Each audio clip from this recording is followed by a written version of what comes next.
ரெண்டாவது அதிகாரம் 8வது அதிகாரம் 2வது வசனம். 8ನೇ ಅಧ್ಯಾಯದ 2ನೇ ವಚನ. தேவபக்தர் மனுஷர் ம். சேவானை எடுத்து அடக்கம் பண்ணி அவனுக்காக மிகவும் துக்கம் கொண்டாடி.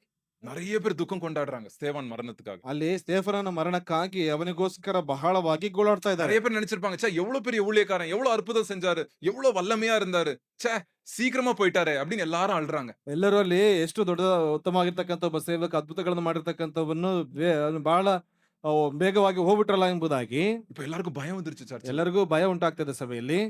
என்ன ஆகுது, எல்லாரும் அப்படியே ஓடுறாங்க. வீட்டு தேடி வந்து சவுல் வந்து எல்லாரையும் விரட்டி விரட்டி அடிக்கிறான். ಅಲ್ಲಿ ಸೌಲನ ಮನೆಯನ್ನ ಹುಡುಕಿಕೊಂಡು ಬಂದು ಎಲ್ಲರನ್ನ ಅಲ್ಲಿ ಓಡಿಸ್ತಾ 3வது ಇದ್ದಾನೆ. வசனம் பாருங்க, எப்படி சவுல் வந்து விரட்டுறான் அப்படின்னு பாருங்க. ಸೌಲನು ಯಾವ ರೀತಿಯಾಗಿ ಅಲ್ಲಿ ಅವರನ್ನ ಅಲ್ಲಿ ಹಿಂಬಾಲಿಸ್ತಾ ಇದ್ದಾನೆ ಎಂಬುದಾಗಿ. ஒரு வீட்டுக்குள்ளேயும் நுழைந்து புருஷர்களையும் ஸ்திரீகள் லேடிஸ் ஜென்ட்ஸ்னு பார்க்காம கொண்டு போய் இழுக்கிறான், வீட்டை விட்டு இழுக்கிறான், காவல் அவங்கள போட்டு ஜெயில போடுறான். சபையை சபையை என்ன பண்றான் பவுல், அப்போஸ்தலன் பவுல் வந்து சவுலா இருக்கிறான். அப்ப என்ன பண்றான் சவுல், சபைய சுக்குநூறா பாலாக்குறான் சவுல். ಅಲ್ಲಿ ನೋಡ್ತಾ ಇದ್ದೇವೆ ಸಭೆಯನ್ನ ಹಾಳು ಮಾಡುವಂತ ರೀತಿಯಲ್ಲಿ ಅಲ್ಲಿ ಸೌಲನ ಮಾಡ್ತಾ ಇದ್ದಾನೆ. அவனுடைய வெறி தீரல, அவனுக்கு வந்து ஸ்தேவானை கொன்னா இன்னும் நிறைய பேரை கொல்லணும் அப்படின்னு அவன் கொலை வெறியோட இருக்கிறான் ಸೌಲ್. ಆತನ ನೋಡ್ತಾ ಇದ್ದೇವೆ ಅವನು ಕೊಂದು ಹಾಕುವಂತ ಸಿಟ್ಟಿನಲ್ಲಿ ಆ ಒಂದು ರೀತಿಯಾದಂತ ಭಯಂಕರವಾದಂತ ಸಿಟ್ಟಿನಲ್ಲಿದ್ದಾನೆ. ಸ್ಟೇಫನನ್ನು ಕೊಂದು ಹಾಕಿದ್ದಾನೆ, ನಾನು ಅಧಿಕವಾಗಿ ಕೊಂದು ಹಾಕಬೇಕು ಎಂಬುದಾಗಿ. அது 8வது அதிகாரம் 1வது வசனத்துல என்ன நடக்குது, 8ನೇ ಅಧ್ಯಾಯದ ಮೊದಲನೇ ವಚನದಲ್ಲಿ ಏನ್ ನಡೀತಾ ಇದೆ, ஸ்தேவான் செத்ததுனால ಸ್ಟೇಫನನು ಸತ್ತ ನಂತರದಲ್ಲಿ சவுல் இப்படி பண்றதுனால ಸೌಲನು ಈ ರೀತಿಯಾಗಿ ಮಾಡುವಂತ ಕಾರಣದಿಂದಾಗಿ சபை, ஒரே சபை என்ன ஆயிருச்சு, இப்போ செதறுது, பீஸ் ஆயிருச்சு சர்ச். ಅಲ್ಲಿ ಸಭೆಯದು ಚದರಿ ಹೋಗಲ್ಪಟ್ಟಿದೆ. எங்கெல்லாம் செதறுது, ಎಲ್ಲೆಲ್ಲಾ ಚದರಿ ಹೋಗ್ತಾ ಇದೆ. யூதேயா சமாரியா நாட்டுக்கு எல்லாம் ஓடுறாங்க, ஊரு வேற ஊருக்கு ஓடிடுறாங்க எல்லாரும். ಅಲ್ಲಿ ಯೂದಾಯ ಸಮಾರ್ಯ ಸೀಮೆಗಳಲ್ಲೆಲ್ಲ ಅವರು ಚದರಿ ಓಡಿ ಹೋಗ್ತಾ ಇದ್ದಾರೆ. கஷ்டமா இருக்குமா இல்லையா? ಕಷ್ಟವಾಗ್ತದೆ ಅಲ್ವಾ? இப்ப நம்ம கல்வாரி சப்பல் சர்ச் 10 பிரிஞ்சிருச்சுன்னா எப்படி இருக்கும் எல்லாருக்கும்? ಕಲ್ವರ್ ಚಪ್ಪ ಸಭೆ ಹತ್ತಾಗಿ ವಿಭಾಗ ಅಂದ್ರೆ ಯಾವ ರೀತಿಯಾಗಿ ಇರ್ತದೆ, எல்லாருக்கும் கவலையா இருக்கும். ಎಲ್ಲರಿಗೂ ಕಳವಳ ಇರ್ತದೆ. ஆனா ஒரு காரணத்துக்கு எனக்கு சந்தோஷமா இருக்கும். ಆದ್ರೆ என்னன்னா, ಒಂದು ಕಾರ್ಯಕ್ಕೆ ನನಗೆ ಸಂತೋಷ ಇರ್ತದೆ. இது பண்ண 4வது வசனம் இந்த மாதிரி ஆச்சுன்னா நல்லா இருக்கும். 4ನೇ ವಚನದ ರೀತಿಯಲ್ಲಿ ಆದ್ರೆ ಚೆನ್ನಾಗಿರ್ತದೆ. ஏன்னா 8வது அதிகாரம் 4வது வசனம். 8ನೇ ಅಧ್ಯಾಯ 4ನೇ ವಚನ. செதறி போனவர்கள் என்ன பண்ணாங்க, நின்று எங்காம் பிரிஞ்சு என்ன பண்ணாங்களா, சுவிசேஷ வசனத்தை பிரசங்கித்தார்கள். சுவிசேஷ வசனத்தை பிரசங்கிக்கலாம். ஆமென். சோ இதாங்க சபை. ಇದೇ ಸಭೆ ಎಂಬತಕ್ಕಂಥದ್ದು. ಅಲ್ಲೆಲ್ಲ பிசாசு ஒரு அடி அடிச்சா கூட அதன் மூலியமா எது ஜாஸ்தியாவது, சுவிசேஷம் ஜாஸ்தி ஆயிட்டு தான் போதுங்க. ಅಲ್ಲಿ ಸೈತಾನ ಒಂದು ಏಟನ್ನು ಹಾಕಿದ್ರು ಕೂಡ ಅದರ ಮೂಲಕವಾಗಿ ಅಲ್ಲಿ ನೋಡ್ತಾ ಇದ್ದೇವೆ ಸುವಾರ್ತೆ ಎಂಬತಕ್ಕಂಥದ್ದು ಸಾರಲ್ಪಡ್ತಾ ಇದೆ. ஒருத்தர் வந்து யாரோ ஒருத்தர் சொன்னாரு, பழைய ஆதி சபையில ஒருத்தர் 2000 வருஷத்துக்கு முன்னாடி சொன்னாரு. என்ன சொன்னாருன்னா, ரத்த சாட்சிகளுடைய ரத்தம் சபையின் விதையாம். ಅಲ್ಲಿ ನೋಡ್ತಾ ಇದ್ದೇವೆ ಒಬ್ಬ ವ್ಯಕ್ತಿ ಹೇಳ್ತಾ ಇದ್ದಾರೆ, ರಕ್ತ ಸಾಕ್ಷಿಯ ಒಂದು ರಕ್ತ ಅದು ಒಂದು ರೀತಿಯಾಗಿ ಬೀಜದ ರೀತಿಯಲ್ಲಿ ಎಂಬುದಾಗಿ. சபையா, ಹೊಸ ಸಭೆಯ ರಕ್ತ, ಹೊಸ ಸಭೆಯ ಒಂದು ಬೀಜ ಎಂಬುದಾಗಿ. ஒரு ரத்த துணியும் என்ன ஆயிட்டு இருக்குது, ஒரு சபையா போயிட்டு இருக்குதுங்க. ಆ ಒಂದೊಂದು ರಕ್ತವು ಒಂದೊಂದು ಹೊಸದಾದಂತ ಸಭೆಯಾಗಿ ಅದು ಹೊರಡ್ತಾ ಇದೆ. சோ போறாங்க. இதுல ஒரு இடத்துல ஒரு உதாரணத்தை கொடுக்கிறார். பிலிப் அப்படின்ற ஒரு மனுஷன் சமாரியா ஊருக்கு போறார். ಅಲ್ಲಿ ಒಂದು ಉದಾಹರಣೆ ಕೊಡ್ತಾ ಇದ್ದಾರೆ. ಫಿಲಿಪ್ ಎಂಬತಕ್ಕಂತ ಪ್ರದೇಶದಲ್ಲಿ ಫಿಲಿಪ್ಪನು ಸಮಾರ್ಯಕ್ಕೆ ಹೋಗ್ತಾ ಇದ್ದಾನೆ. அங்க சமாரியா உங்களுக்கு ஆல்ரெடி தெரியும். சமாரியா வந்து ஒரு மாதிரி யூதர்கள் ஹை காஸ்ட், சமாரியா வந்து மிடில் காஸ்ட். ಅಲ್ಲಿ ಯೋಧರು ಎಂಬತಕ್ಕಂಥವ್ರು ಒಂದು ದೊಡ್ಡ ಒಂದು ಕ್ಯಾಸ್ಟ್ ಎಂಬುದಾಗಿ, ಸಮಾರ್ಯರು ಎಂಬತಕ್ಕಂಥದ್ದು ಒಂದು ಕೆಳ ಜಾತಿಯವರು ಎಂಬುದಾಗಿ. அப்புறம் இன்னொரு 10வது அதிகாரத்துல பாக்குறோம், புறஜாதி காஸ்ட், இன்னொரு காஸ்ட் இருக்கு. 3 காஸ்ட் இருக்குது பாருங்க. ಅಲ್ಲಿ 3 ಜಾತಿಗಳಿದೆ, ಬೇರೆ ಜಾತಿಯವರು ಎಂಬುದಾಗಿ. இப்ப ஸ்தேவான் இப்படி பண்ணதுனால அங்க போய் பிரசங்கம் பண்றாரு யாரு, பிலிப். ಅಲ್ಲಿ ಈ ರೀತಿಯಾಗಿ ಸ್ಟೇಫನ್ ಮಾಡಿದಂತ ಕಾರಣದಿಂದಾಗಿ ಅಲ್ಲಿ ಫಿಲಿಪ್ಪನು ಹೋಗಿ ಅಲ್ಲಿ ಸೇವೆಯನ್ನು ಮಾಡ್ತಾ ಇದ್ದಾನೆ. அவர் போய் ஆண்டவருடைய வசனத்தை பிரசங்கம் பண்றார். ಅಲ್ಲಿ ದೇವರ ಒಂದು ವಾಕ್ಯವನ್ನ ಪ್ರಸಂಗ ಮಾಡ್ತಾ ಇದ್ದಾನೆ. அங்க பிரசங்கம் பண்ணும்போது எல்லாம் கவனிக்கிறாங்க. ಅಲ್ಲಿ ಆ ಸಂದರ್ಭದಲ್ಲಿ ಎಲ್ಲರೂ ಗಮನದಲ್ಲಿಟ್ಟುಕೊಂಡು ಕೇಳ್ತಾ ಇದ್ದಾರೆ. 6வது 7வது வசனத்தை படிப்போம் என்ன ஆச்சுன்னு. ಅಲ್ಲಿ ಏನಾಗ್ತದೆ ಎಂಬುದಾಗಿ 6-7ನೇ ವಚನದಲ್ಲಿ ಓದೋಣ. செய்த அதிசயங்களை ம். ஜனங்கள்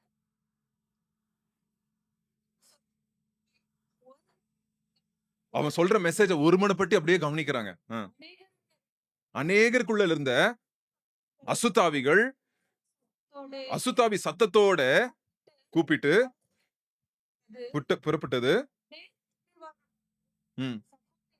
குணமாக்க பாருங்க, ஆண்டவருடைய வசனம், ஆண்டவருடைய அற்புதம், அசுத்தாவியிலிருந்து விடுதலை, 3 நம்ம பாக்குறோங்க. ಇಲ್ಲಿ 3 ಕಾರ್ಯಗಳನ್ನ ನಾವು ನೋಡ್ತಾ ಇದ್ದೇವೆ. ಪರಿಶುದ್ಧಾತ್ಮನಿಂದ ಬಿಡುಗಡೆ, ದೇವರ ವಾಕ್ಯದ ಕಾರ್ಯಗಳು ಎಂಬುದಾಗಿ ಆ ಒಂದು 3 ಕಾರ್ಯಗಳನ್ನ ಇಲ್ಲಿ ಗಮನಿಸ್ತಾ ಇದ್ದೇವೆ.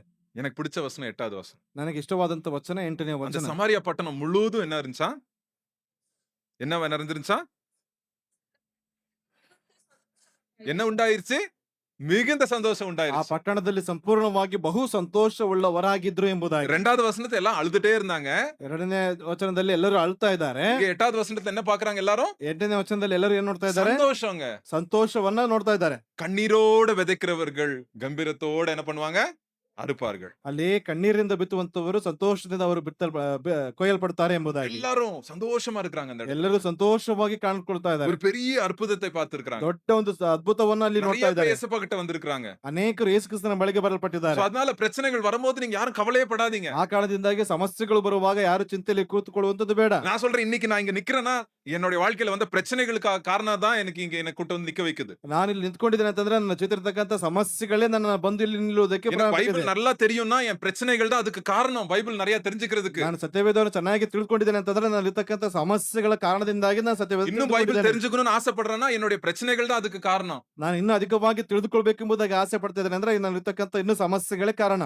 என்னுடைய பிரச்சனைகள் வரும்போது தேவன் கிட்ட போறதுக்கு என்ன பண்ணுது? ஒரு வழி ஓடுது என் வாழ்க்கையில. ಸಮಸ್ಯೆಗಳು ಬರುವಾಗ ದೇವರ ಬಳಿಗೆ ಹೋಗುವುದಕ್ಕೆ ಒಂದು ಮಾರ್ಗ ಒಂದು ತೆರೆಯಲ್ಪಡುವಂತದ್ದಾಗಿರ್ತದೆ உங்க ಎಂಬುದಾಗಿ. வாழ்க்கையில ஏதாவது பாவங்கள், கஷ்டங்கள், பிரச்சனைகள் இருந்துச்சுன்னா நம்ம தேவன் கிட்ட போகும்போது தேவன் நம்மளுக்கு ஒரு எழுப்புதலை தருவார் நம்ம இருதயத்திலே. ನಿಮ್ಮ ಜೀವಿತದಲ್ಲಿ ಪಾಪಗಳು ಏನೋ ಕಷ್ಟಗಳು ಇರುವಂತ ಸಂದರ್ಭದಲ್ಲಿ ದೇವರ ಸಮ್ಮುಖದಲ್ಲಿ ಹೋಗುವಾಗ ದೇವರು ಅಲ್ಲಿಂದ ಒಂದು ಉಜ್ಜೀವನವನ್ನು So, ಕೊಡುವಂತವರಾಗಿರ್ತಾರೆ. கண்ணீரோட நீங்க இருக்கும்போது கர்த்தர் அந்த சந்தோஷமாய் மாத்துவார் நம்ம ಆ வாழ்க்கை. ಕಣ್ಣೀರಿನಲ್ಲಿ ಇರುವಂತ ಸಂದರ್ಭದಲ್ಲಿ ದೇವರು ಆ ಭಾಗದಲ್ಲಿ ಸಂತೋಷವನ್ನ ದೇವರು ಕೊಡುವಂತವರಾಗಿರ್ತಾರೆ. இந்த சமாரியா பட்டணத்துல ஒரு மனுஷன் இருந்தான். சீமோன்னு ஒரு மனுஷன் இருக்க கவனிச்சுட்டே இருக்கான் பிலிப்ப. ಅಲ್ಲಿ ಫಿಲಿಪ್ ಆ ಒಂದು ಸಮಾರ್ಯ ಪಟ್ಟಣದಲ್ಲಿ ಸಿಮೋನ್ ಎಂಬತಕ್ಕಂಥವನಿದ್ದಾನೆ. ಆತನು ಫಿಲಿಪ್ಪನನ್ನು ಗಮನಿಸ್ತಾನೆ ಇದ್ದಾನೆ. அவன் பெரிய மந்திரம் பண்ற மனுஷன் அவன். ಆತನ ಒಂದು ಮಂತ್ರತಂತ್ರಗಳನ್ನ ಮಾಡುವಂತ ಒಬ್ಬ ஓ, ವ್ಯಕ್ತಿ. சீமோன் பெரிய மனுஷன், தேவனுடைய பெலன் அப்படின்னு வந்து மந்திரத்தை வைத்து பெரிய மனுஷன் அப்படின்னு எல்லாரும் சொல்ல ஆரம்பிக்கிறாங்க சீமோனை. ಅಲ್ಲಿ ಸಿಮೋನನ ದೊಡ್ಡ ವ್ಯಕ್ತಿ ದೇವರ ಮನುಷ್ಯ ಎಂಬುದಾಗಿ ಆತನ ಮಂತ್ರತಂತ್ರಗಳ ಮೂಲಕವಾಗಿ ಹೇಳ್ತಾ ಇದ್ದಾರೆ. இங்க பாக்குறான் பிலிப்போட ஆண்டவருடைய சுவிசேஷத்தை கேக்குறான். ಅಲ್ಲಿ ಫಿಲಿಪ್ಪನ ಮೂಲಕವಾಗಿ ದೇವರ ಸುವಾರ್ತೆನ ಕೇಳ್ತಾ ಇದ್ದಾನೆ. அவன் என்ன பண்றான் அப்போ? ಅವನು ಏನ್ ಮಾಡ್ತಾ ಇದ್ದಾನೆ? ஜனங்களாம் அவரை பெரிய மனுஷன் நினைச்சிட்டு இருக்காரு. ಜನರೆಲ್ಲ ದೊಡ್ಡವನು ಎಂಬುದಾಗಿ ಅಂತ ಇದ್ದಾರೆ. யோசித்து பாத்துங்க, நம்ம ஊர்ல டி.கே. ಶಿವಕುಮಾರ್ மாதிரி பெரிய ஆளு, டெப்டி சீஃப் மினிஸ்டர் மாதிரி அவர் வந்து மாதிரி நடிச்சிங்களா, அவ்வளவு பெரிய ஆள் அந்த ஊர்ல அவர். ಅಲ್ಲಿ ನೋಡಿದ್ರೆ ಆ ಒಂದು ಊರಿನಲ್ಲಿ ನಮ್ಮ ಈಗಿನ ಸಂದರ್ಭದಲ್ಲಿ ಡಿ.ಕೆ. ಶಿವಕುಮಾರ್ ಅವರ ರೀತಿಯಲ್ಲಿ ಒಬ್ಬ ದೊಡ್ಡ ವ್ಯಕ್ತಿ ಎಂಬುದಾಗಿ அவன் வந்து இயேசுவை விசுவாசிக்கிறான். ಆತನು ಬಂದ್ಬಿಟ್ಟು ಯೇಸು ಕ್ರಿಸ್ತನನ್ನ ನಂಬ್ತಾ ಇದ್ದಾನೆ. அவர் பிலிப்பு சொல்ற பிரசங்கத்தை கேட்டு விசுவாசிக்கிறான். ಆತನು ಫಿಲಿಪ್ಪನ್ ಹೇಳ್ತಕ್ಕಂಥ ಸುವಾರ್ತೆನ ಕೇಳಿ ನಂಬ್ತಾ ಇದ್ದಾನೆ. அவனும் வந்து அவன் ஞானஸ்தானம் எடுக்கிறான். ಆತನು ಬಂದ್ಬಿಟ್ಟು ದೀಕ್ಷಾಸ್ನಾನ ತೆಗೆದುಕೊಳ್ತಾನೆ. எங்கெல்லாம் பிலிப்பு போறானோ அங்கெல்லாம் போறான். ஊழியத்துக்கு அசிஸ்டன்ட் மாதிரி போறான். ஒரு டைம்ல வந்து மந்திரம் செஞ்சுட்டு பெரிய ஆளா இருந்தவன் இப்ப என்ன பண்றான்? பிலிப்பு கூட ஊழியத்துக்கு ಹೆಲ್ಪ್ பண்ண போறான் சீமோன். ಅಲ್ಲಿ ಒಂದು ದಿವಸದಲ್ಲಿ ಮಂತ್ರತಂತ್ರಗಳಿಂದ ದೊಡ್ಡವನಾಗಿ ತೋರಿಸಿಕೊಡ್ತಾ ಇದ್ದಂತ ವ್ಯಕ್ತಿ ಫಿಲಿಪ್ಪನ ಹಿಂದೆ ಒಬ್ಬ ಸೇವಕನಾಗಿ ಓಡ್ತಾ ಇದ್ದಾನೆ. அப்போ பேதுரு, யோவான் வந்து எங்க இருக்காங்க? எருசலேம்ல இருக்காங்க. சமாரியாக்கு வராங்க அவங்க. ಅಲ್ಲಿ ಪೇತ್ರ ಯೋಹಾನರು ಎಸ್ರೇಮ್ ಇರ್ತಕ್ಕಂಥವ್ರು ಸಮಾರ್ಯಕ್ಕೆ ಅವರು ಬರ್ತಾ ಇದ್ದಾರೆ. வந்து என்ன பண்றாங்க? யாரெல்லாம் இயேசுப்பாவை ஏற்றுக்கொண்டாங்களோ அந்த டைம்ல என்ன பண்றாங்க? தலை மேல கை வச்சு பரிசுத்தாவியானவருக்காக ஜெபம் பண்றாங்க. ಆ ಒಂದು ದಿವಸಗಳಲ್ಲಿ ಯಾರೆಲ್ಲ ಯೇಸುಕ್ರಿಸ್ತನನ್ನು ಅಂಗೀಕರಿಸಿಕೊಳ್ಳಲ್ಪಟ್ಟಿದ್ದಾರೋ ಅವರ ತಲೆ ಮೇಲೆ ಕೈಗಳನ್ನ ಇಟ್ಟು ಪರಿಶುದ್ಧಾತ್ಮನ ಅಭಿಷೇಕವಾಗಿ ಪ್ರಾರ್ಥನೆ ಮಾಡ್ತಾರೆ. சோ எல்லாருக்கும் பரிசுத்தாவியானவர் வராரு. ಎಲ್ಲರಿಗೂ ಪರಿಶುದ್ಧಾತ್ಮನು ಬರ್ತಾ ಇದ್ದಾರೆ.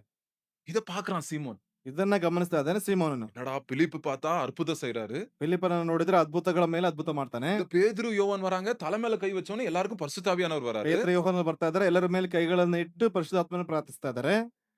நம்ம பண்ண மந்திரத்தோட இது பயங்கரமா பவரா இருக்குது. இது ನಾವು ಮಾಡಿದಂತ ಮಂತ್ರತಂತ್ರಗಳಿಗಿಂತ ಇದು ಅಧಿಕವಾದಂತ ಶಕ್ತಿ ಉಳ್ಳದಾಗಿದೆ ಅಲ್ವಾ? ஒரு பிளான் போடுறான். ಒಂದು ಯೋಜನೆಯನ್ನ ಮಾಡ್ತಾ ಇದ್ದಾನೆ. அந்த 2வது படத்துல என்ன பாக்குறோம்? ಎರಡನೇ ಒಂದು ಚಿತ್ರದಲ್ಲಿ ಏನ್ ನೋಡ್ತೀವಿ? பேதுரு, யோவான்ட்ட வரான். ಪೇತ್ರ ಯೋಹಾನರ ಬಳಿಗೆ ಬರ್ತಾನೆ. 19வது வசனம் பாருங்க. 19ನೇ ವಚನವನ್ನು ನೋಡ್ರಿ. 8வது அதிகாரம் 19வது வசனம்.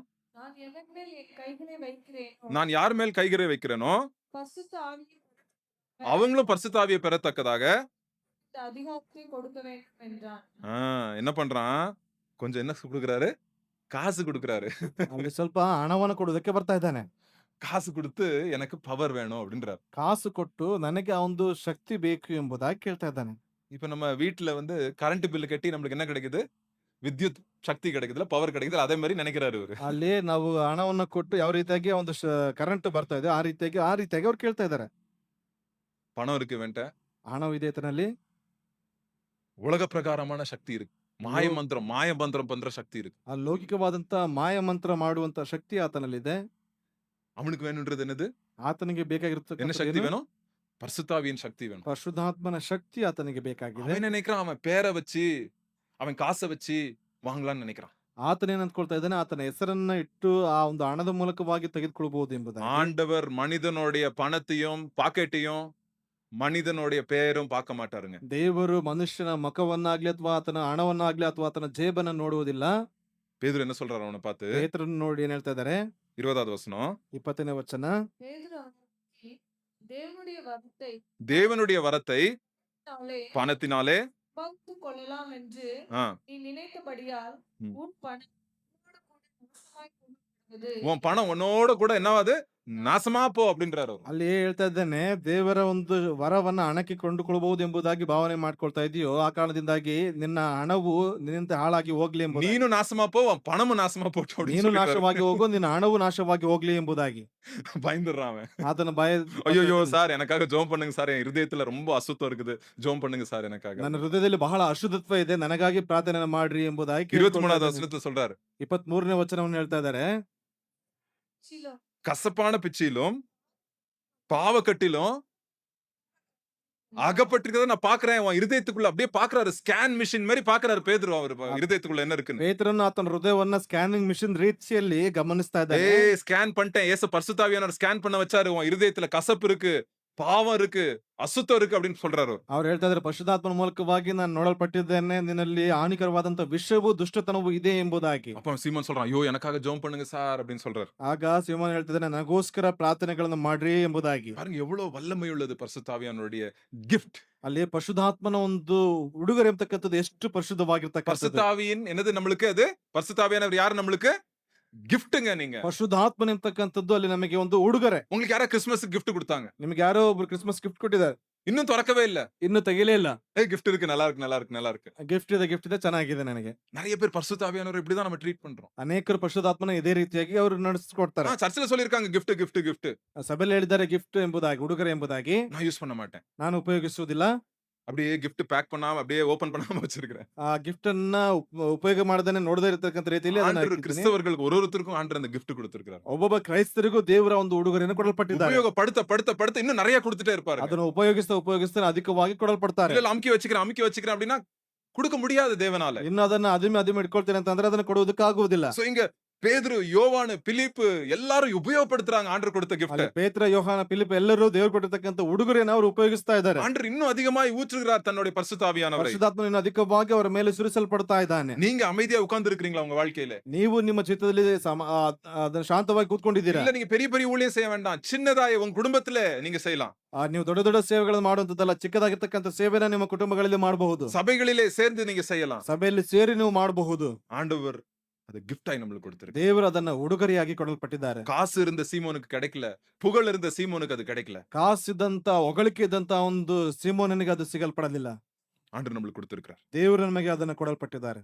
சரியா? சோ என்னாவது அற்புதமா இந்த ஊழியம் நடந்து போயிட்டே இருக்குது எங்க பிலிப்போட வாழ்க்கையில. ಅಲ್ಲಿ ಅದ್ಭುತವಾಗಿರ್ತಕ್ಕಂಥ ಕಾರ್ಯ ಫಿಲಿಪ್ಪನ ಚಿತ್ತದಲ್ಲಿ ನಡೀತಾ ಹೋಗ್ತಾ ಇದೆ.